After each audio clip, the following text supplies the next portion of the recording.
ऐसा क्या है कि इंडियंस का हार्ट बाकी के वर्ल्ड से वीक बताया जा रहा है? बताया गया कि दिल का दौरा पड़ने से उस आदमी की मौत हो गई। वजह हार्ट अटैक। यूपी के कानपुर में भी हार्ट अटैक का डराने वाला मामला सामने आया है। डॉक्टरों के मुताबिक उन्हें दिल का दौरा पड़ा। डॉक्टर के सामने बैठे बैठे ही हार्ट अटैक आ गया। डांस करते करते अचानक हार्ट अटैक से मौत हो गई। जून 2023 गुजरात का जामनगर। एक कार्डियोलॉजिस्ट गौरव गांधी, उम्र 41 साल और लगभग 2 दशक का मेडिकल कैरियर। उन्होंने 16,000 मरीजों की हार्ट सर्जरी की थी। कुछ दिन पहले हार्ट अटैक से उनकी मृत्यु हो गई। दुनिया में हार्ट फेलियर के लगभग 2.5 करोड़ मरीज हैं और उसके लगभग 35 से 40% मरीज भारत में हैं। दिल की बीमारी के मामले में भारतीय गोरों से 2 गुना ज्यादा हैं, जापानीज से 6 गुना और चाइनीज से 20 गुना ज्यादा हैं। स्थिति ये हो गई है कि दुनिया की तुलना में भारतीयों की जिंदगी 8 से 10 साल पहले ही खत्म हो जा रही है। भारत में हर मिनट 4 लोग हार्ट अटैक से मर रहे हैं। भारत में 24% लोगों की मौत का कारण दिल की बीमारियां होती हैं, यानी हर 4 मौतों में एक मौत दिल की बीमारी की वजह से होती है।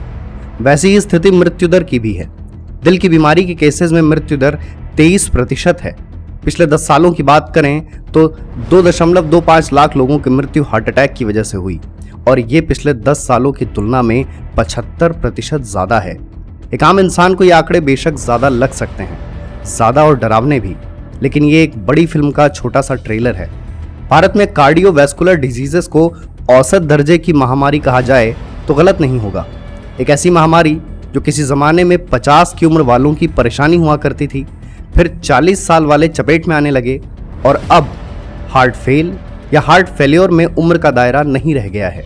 पिछले कुछ सालों में ये छोटे छोटे बच्चे कार्डियक अरेस्ट की चपेट में आए हैं। फिर ऐसे केसेस की तस्वीरें और वीडियो सामने आती हैं, तब अंदाजा मिलता है कि जिस परेशानी को हम महज एक परेशानी मानते हैं वो पूरी पीढ़ी के लिए खतरे का निशान बन चुकी है, जिसकी वजह से भारत क्रोनिक हार्ट डिजीजेस की कैपिटल बनता जा रहा है। जो बीमारी गांव की जनता से लेकर बॉलीवुड के सितारों तक बराबर नुकसान कर रही है।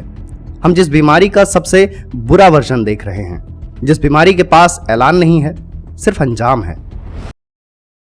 कॉमेडियन राजू श्रीवास्तव, उम्र 58 साल, गायक के उम्र 53 साल, अभिनेता सिद्धार्थ शुक्ला, उम्र 40 साल, कन्नड़ सुपरस्टार पुनीत राजकुमार, उम्र 46 साल, टीवी अभिनेता दीपेश भान, उम्र 41 साल।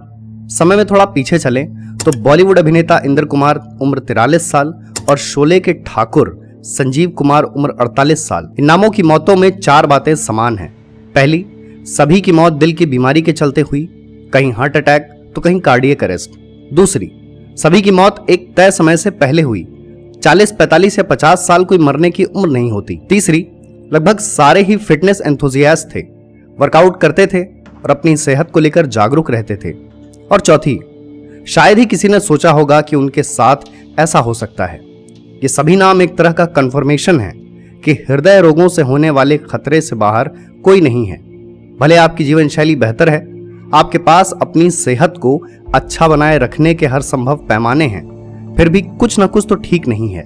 जाने अनजाने सभी से कुछ गलतियां हो रही हैं जिनका नतीजा भयावह हो सकता है। वो चाहे बॉलीवुड का भव्य संसार हो या माया नगरी की सकरी गलियां, पूरे के पूरे बॉम्बे के लिए दिल की बीमारियां महामारी बनती जा रही हैं।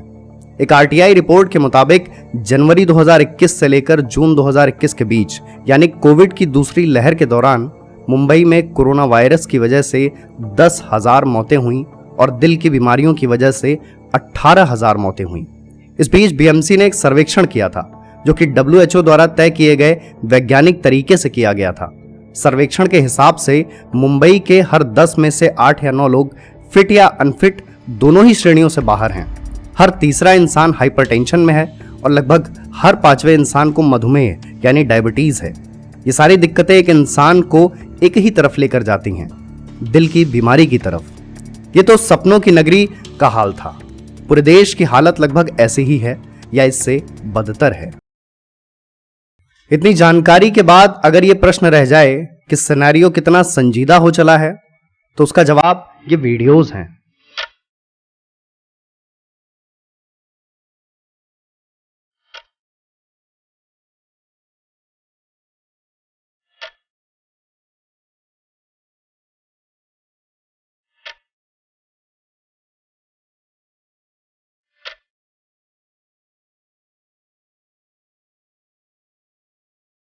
ये एक तरह का पैटर्न बन चुका है। एक इंसान खुश है, जश्न मना रहा है या एक्सरसाइज कर रहा है, फिर अचानक घबराता है, लड़खड़ाता है, जमीन पर बैठता है या गिर जाता है। कोई कुछ समझ पाए उसके पहले ही कहानी खत्म। अगर ये देखने वालों के लिए डरावना है तो झेलने वालों के लिए कितना बुरा होगा। बहुत से लोगों के लिए ये देखना आसान नहीं होगा।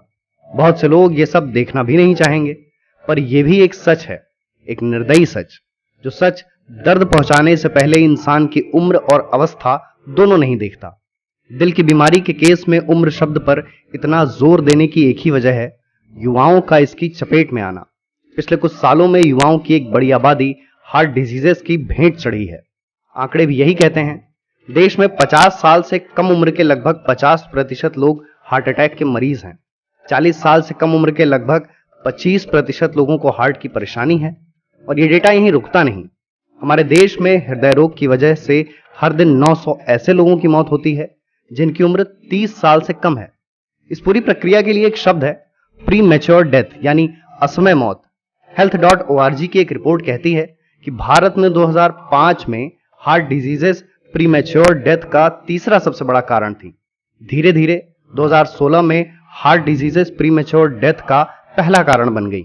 युवा तो दूर, अब बच्चों की जिंदगी भी दिल की बीमारियों के चलते खत्म हो रही है, वो भी कुछ इस तरह।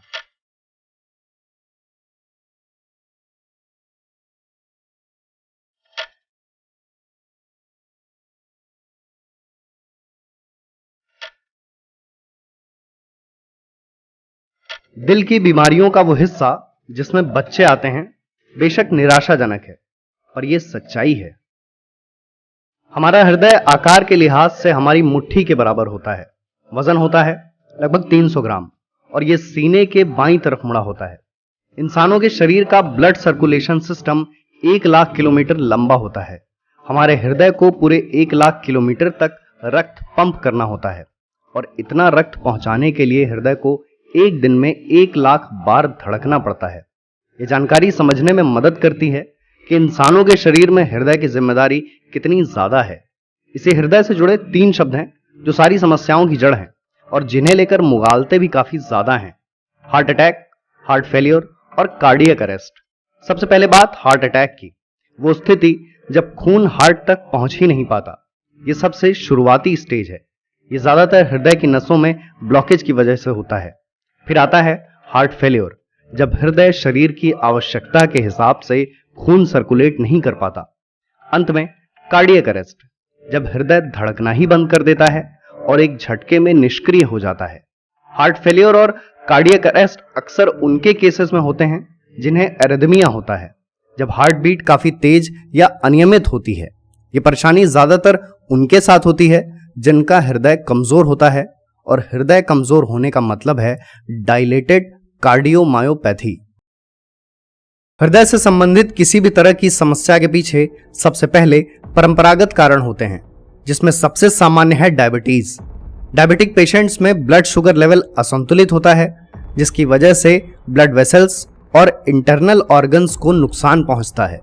पूरी दुनिया में फिलहाल 41 करोड़ डायबिटिक लोग हैं, जिसमें 17% यानी 7 से 8 करोड़ भारत में हैं। दिल के कमजोर होने में हाई बीपी का भी अच्छा खासा रोल है और भारत में 30% लोगों को हाई बीपी की परेशानी है। शहरी इलाके में यह आंकड़ा 33% तक हो जाता है, यानी हर 3 में 1 इंसान को हाई बीपी की दिक्कत है। हार्ट डिजीजेस का अगला कारण पिछले कारण से मिलता जुलता है और वो है जीन्स या हेरिडेटरी रीजंस। लगभग 40% भारतीयों के जीन्स ऐसे हैं जो हार्ट अटैक की संभावना दोगुनी कर देते हैं। IIT मद्रास ने 750 भारतीयों के डीएनए पर एक अध्ययन किया था, जिनमें लगभग आधे भारतीयों के डीएनए में ऐसी वेरिएशंस थीं जो हार्ट डिजीजेस का खतरा बढ़ा देती हैं। वहीं काफ़ी लोगों को कॉन्जेनिटल हार्ट डिजीजेस होती हैं। इनके लिए कुछ खास किया भी नहीं जा सकता, क्योंकि ये एक इंसान के जन्म से उसके साथ होती हैं। इनकी वजह से हार्ट की बाहरी लेयर, हार्ट की वॉल्व और ब्लड वेसल्स काफ़ी प्रभावित होती हैं। फिर आता है हाल फिलहाल में दिल की बीमारियों का सबसे बड़ा कारण जीवन शैली और खान पान। कैसे हमारी सो कॉल्ड आधुनिक जीवन शैली हमारे दिल की नींव को खोखला कर रही है। तो पहले बात जीवन शैली की। लाइफस्टाइल भी एक व्यापक शब्द है। खासतौर पर जब बात हार्ट डिसीजेस की हो। लिहाजा इसे 3 हिस्सों में समझा जा सकता है। पहला स्लीप साइकिल, दूसरा स्ट्रेस और तीसरा एक्सरसाइज। तो यहाँ पहले आता है हमारा स्लीप साइकिल। आप खुद सोचिए, फिर खुद से पूछिए कि एक दिन में कितने घंटे सोते हैं। नींद का केस ऐसा है कि कम या ज्यादा दोनों ही सूरतों में दिक्कत होनी है। भारत में औसतन 6 घंटे की नींद ली जाती है, जबकि तय मानकों और शरीर की आवश्यकता के हिसाब से नींद 7 से 8 घंटे की होनी चाहिए। नींद में भी सिर्फ क्वांटिटी पर ध्यान नहीं दिया जाता, बल्कि ये भी देखा जाता है कि नींद की क्वालिटी कैसी थी। हम भले कितना ही देर तक सो लें, पर उस नींद में सुकून और आराम नहीं मिलता, तब उसका मतलब नहीं रह जाता। स्ट्रेस भी हमारी जीवन शैली का हिस्सा बन चुका है। भारत के लगभग 70% लोग तनाव में जी रहे हैं। हम वर्ल्ड हैप्पीनेस इंडेक्स में भी काफ़ी पीछे हैं। और स्ट्रेस से कितना नुकसान होता है? हार्वर्ड की एक स्टडी कहती है कि स्ट्रेस से हमारा खून गाढ़ा हो जाता है। 1990 की तुलना में आज जनता के बीच तनाव का अनुपात दोगुना हो चुका है। जितने कम उम्र के युवाओं को हार्ट अटैक या हार्ट फेलियर होता है, उनमें से ज़्यादातर हाई स्ट्रेस या हाई प्रेशर वाले सेक्टर्स में काम कर रहे हैं, चाहे फिल्म और मनोरंजन हो, IT हो, सेल्स हो या जर्नलिज्म हो। एक स्टडी के मुताबिक 88% भारतीय काम के दौरान तनाव में होते हैं। दिल्ली का एक मेंटल हेल्थ सर्विस प्लेटफॉर्म है द सेंटर ऑफ हीलिंग। उसने 10,000 भारतीयों पर एक सर्वेक्षण किया था। उसका परिणाम भी बहुत अलग नहीं था। उसके मुताबिक 74% लोग तनाव में थे। इन सबसे बचाव का एक बेहतर तरीका भी है, एक्सरसाइज। लेकिन 2019 में आई एक रिपोर्ट में एक सर्वे का जिक्र था। सर्वेक्षण के मुताबिक 64% नौकरी पेशा लोग एक्सरसाइज ही नहीं करते। वहीं 30% का कहना था कि उनके पास एक्सरसाइज करने का समय ही नहीं है। वहीं शरीर की क्षमता से ज़्यादा वर्कआउट करना भी हार्ट के लिए सही नहीं होता। कुल मिलाकर पेशेवर प्रेशर ने युवाओं की सेहत पर बड़ी चोट पहुंचाई है। ऐसे केसेस तो नॉर्मल हो गए हैं, जिनमें लोग बैठे बैठे घंटों काम करते हैं और जब तक कोई बीमारी गंभीर रूप नहीं ले लेती, तब तक उन्हें कुछ पता ही नहीं चलता है। वजह भी साफ है, एक तरफ नौकरी जाने का डर, तो दूसरी तरफ कट थ्रोट कंपटीशन। इन्हें किसी तरह टैकल कर भी लिया, तब सामने आती है फाइनेंशियल इनसिक्योरिटी। लाइफस्टाइल के बाद दिल की बीमारी का सबसे बड़ा कारण है खान पान। हम जितने तरह के फास्ट फूड खाते हैं, उनमें ट्रांस फैट होता है और उससे शरीर में बैड कोलेस्ट्रॉल बढ़ता है। हाई कोलेस्ट्रॉल वाले 40% लोगों को कार्डियोवैस्कुलर डिजीजेस होती ही हैं। पूरी भारतीय भोजन पद्धति में अनाज ज्यादा होता है, सीधा मतलब है प्रोटीन और फाइबर कम होता है। हमारा हर दिन का प्रोटीन इंटेक सिर्फ 47 ग्राम है, जो पूरी दुनिया के लोएस्ट प्रोटीन इंटेक्स में आता है। यही प्रोटीन इंटेक 1990 में 60 ग्राम हुआ करता था। पिछले कुछ सालों में हम प्रोसेस्ड फूड भी काफी ज्यादा खा रहे हैं। नेशनल लाइब्रेरी ऑफ मेडिसिन ने 2017 में कोलकाता के बच्चों पर एक सर्वेक्षण किया था। जितने बच्चों पर वो सर्वेक्षण किया गया था, उनमें 45% ने एक दिन पहले कोई फल नहीं खाया था और 30% ने एक दिन पहले कोई सब्जी नहीं खाई थी। The George institute for global health के हिसाब से एक आम इंसान एक दिन में 11 ग्राम सॉल्ट, 10 ग्राम शुगर और 32 ग्राम ऑयल या घी लेता है, जबकि WHO के हिसाब से ये 6 ग्राम सॉल्ट, 6 ग्राम शुगर और 20 ग्राम ऑयल और घी होना चाहिए। फिर आता है नशा, आजकल की भाषा में सूखा या गीला। नशे ने भी युवाओं के हृदय को कहीं ज्यादा कमजोर किया है। तंबाकू हो या उससे बनने वाली सिगरेट, ये सब आर्टरीज में इन्फ्लेशन पैदा करती हैं, जिससे प्लेटलेट्स एक्टिविटीज बढ़ती हैं और फिर होती है ब्लड क्लॉटिंग। देश में लगभग 26 करोड़ लोग हैं जिनके शरीर में किसी न किसी तरह तंबाकू जाता ही है, जिसमें 80% रोज वाले हैं। सिगरेट में ऐसे तमाम एलिमेंट्स होते हैं जिनकी वजह से ब्लड वेसल्स फूलती हैं। उनका सीधा असर पड़ता है हृदय पर। इसके बावजूद पिछले 2 दशकों में सिगरेट स्मोकिंग करने वालों की आबादी 33% बढ़ी है। नेशनल लाइब्रेरी ऑफ मेडिसिन के मुताबिक पूर्वोत्तर के लड़कों और दक्षिण भारत की लड़कियों में सिगरेट का उपयोग काफी बढ़ा है। वहीं अल्कोहल का केस भी बहुत अलग नहीं है। अल्कोहल ब्लड प्रेशर और हार्ट रेट बढ़ाता है। पिछले 30 सालों के भीतर हमारे देश में अल्कोहल कंजम्पशन 55% बढ़ा है। यानी ज्यादातर लोग अपने दिल को बीमार और कमजोर करने के रास्ते पर लगातार चल रहे हैं। बहुत मोटा या बहुत पतला होना भी दिल की बीमारियों को बढ़ावा देता है। 2019 में हुए एक सर्वेक्षण के मुताबिक जितने लोगों को हार्ट अटैक आया, उसमें 17% ओवरवेट थे और 16% अंडरवेट। 2016 से लेकर 2022 के बीच हर साल हार्ट अटैक से होने वाली मौतों में बढ़ोतरी ही हुई है। कोविड ने इस पूरे प्रकल्प में आग में घी की तरह काम किया है। कोविड अपने आप में एक महामारी थी, लेकिन महामारी से पहले उसका असर लोगों के जहन पर पड़ा। लोग बीमार बाद में हुए, डरे पहले। डर के अलावा जो लोग अकेले रह गए थे उनमें घबराहट और मानसिक दबाव था। कोविड में एक बात बेहद सामान्य थी, ऑक्सीजन लेवल कम होना। ऑक्सीजन नहीं मिलने पर हृदय की मेहनत अपने आप बढ़ जाती और जिन्हें पहले से हृदय की समस्या होती, ये उनके लिए जानलेवा बन जाता था। कोविड में बहुत सी दवाएं थीं जिन्हें सामान्य स्थितियों में लेना ही नहीं था, वो बेहद गंभीर स्थिति में ही ली जानी चाहिए, वो भी किसी विशेषज्ञ के परामर्श के बाद। फिर भी लोगों ने मन मुताबिक दवाएं लीं और उसका नुकसान भी हुआ। इसलिए बहुत सी दवाओं पर रोक लगा दी गई थी। एम्स, ICMR और कोविड-19 नेशनल टास्क फोर्स ने कोविड की तीसरी लहर में कई दवाओं पर रोक लगाई, जिसमें आइवरमेक्टिन, फेविपिरावायर, डॉक्सीसाइक्लिन शामिल थी। कोविड के कुल 4 स्टेजेस थे। एसिम्प्टोमेटिक, जिसमें सिर्फ लक्षण नजर आते, माइल्ड, जब हालत बिगड़ने की शुरुआत होती, मॉडरेट, इस स्टेज में हालत अच्छी नहीं रह जाती, और फिर अंत में सबसे गंभीर स्थिति सीवियर। अंत की 2 स्टेजेस मॉडरेट और सीवियर केसेस में मरीज को स्टेरॉइड दिया जाता था। इन दोनों ही स्टेजेस के केस में शरीर की रोग प्रतिरोधक क्षमता सक्रिय हो जाती है। उसे दबाने के लिए स्टेरॉइड का उपयोग किया जाता है।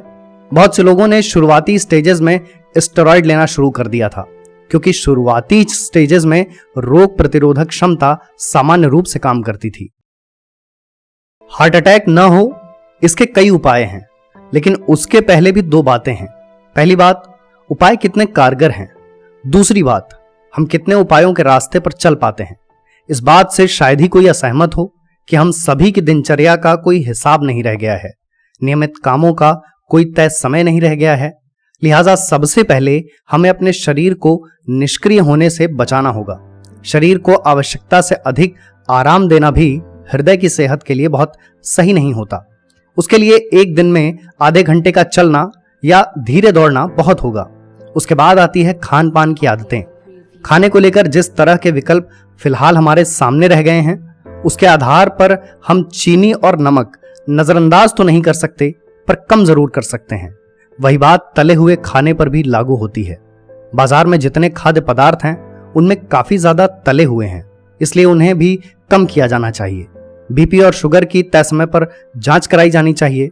गलत दवाएं लेने से बेहतर है कि 1-2 बार दवाई न ली जाए। जितने लोग नशा करने वाले हैं उन्हें भी ध्यान रखना चाहिए कि सबसे पहले तो कोशिश यही होनी चाहिए कि वो पूरी तरह छूट जाए। उसके लिए भरपूर कोशिश होनी चाहिए। तमाम कोशिशों के बावजूद अगर नशा नहीं छूटता तो नशे की मात्रा कम कर देनी चाहिए, फिर कम से बहुत कम। एक और बहुत बड़ी परेशानी है जो विशेष रूप से हमारे देश के साथ है। दुनिया के तमाम विकसित देशों में ऐसी चीजें पढ़ाई जाती हैं कि दिल का दौरा पड़ने पर क्या करना चाहिए, लेकिन हमारे यहाँ बच्चों के पाठ्यक्रम में दूर दूर तक ऐसा कुछ नहीं है। हार्ट अटैक के कुछ बेहद स्पष्ट लक्षण होते हैं, जैसे छाती में जकड़न, बाईं बाजू में दर्द, सांस छोटी होना, घबराहट, कफ और जबड़े में दर्द। ऐसी किसी भी सूरत में मरीज को तुरंत डॉक्टर के पास ले जाना चाहिए। कार्डियक अरेस्ट के केसेस में देखा गया है कि 10 में से 9 लोग अस्पताल ले जाते समय ही दम तोड़ देते हैं। इसलिए मरीज को जल्द से जल्द CPR थेरेपी देनी चाहिए। 100 से 120 बार हार्ट को हाथ से पंप किया जाना चाहिए। हाल ही में IIT कानपुर के एक डिपार्टमेंट ने भी कहा था कि वो हार्ट अटैक के कारणों पर शोध करेंगे। आज भी हार्ट अटैक को लेकर जागरूकता और सतर्कता बहुत कम है। हम भले कितना कह लें कि हम जानते और समझते हैं, पर ऐसा लगता नहीं है। अगर जानते और समझते तो हालात इतने गंभीर कैसे होते। ये कोई नई बीमारी नहीं है, फिर भी ये देश की एक बड़ी आबादी पर हावी है। ऐसे में इस बीमारी को लेकर चिंतित तो होना ही पड़ेगा। जितने चिंतित उतने ही जागरूक और उतने ही सतर्क, तभी आने वाली पीढ़ियां इसका दंश नहीं झेलेंगी।